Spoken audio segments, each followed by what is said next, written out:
يوم القيامه watu watakwenda kuteteana na Allah azza wa jalla kwa idhini yake na amri yake atakwenda kuruhusu baadhi ya viumbe waliopewa idhini ya kutetea kuwatetea wale watakaotetewa. Na moja katika utetezi ni mtume Muhammad sallallahu alayhi wasallam. Allahumma ij'al Muhammadan sallallahu alayhi wasallam shafi'an lana yawm alqiyamati ya rabbal alamin. Kufar hawatakuwa na mtu wa kwenda kuwatetea, la yashfa'u lahum ahad, kwa sababu kutetea mtu yawm alqiyama yana masharti, na moja katika masharti la kwanza ni idhini ya Allah azza wa jalla lishafi', na sharti la pili ni ridha Allah subhanahu wa ta'ala lilmashfu'. Idhini ya Allah azza wa jalla kwanza itoke kwa yule mwenye kutetea. Huwezi kutetea pasina idhini ya Allah azza wa jalla.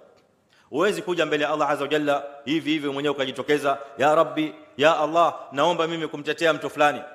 Hilo halitokuwa يوم القيامه. Kila atakayetetea يوم القيامه ni kwa sababu Allah azza wa jalla amempa idhini ya kutetea yule atakayemtetea.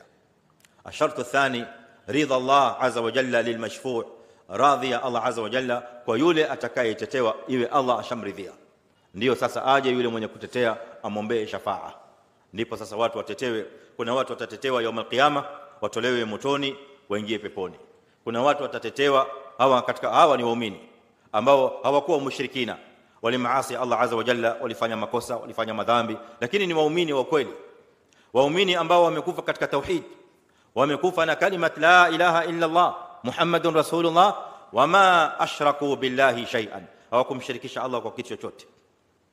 Shafaa kadhalika ipo kwa wale walio peponi katika daraja za chini, watatetewa ili wapandishwe katika daraja, wapande daraja za juu, na aina mbalimbali nyingi za utetezi, aina nyingi za utetezi.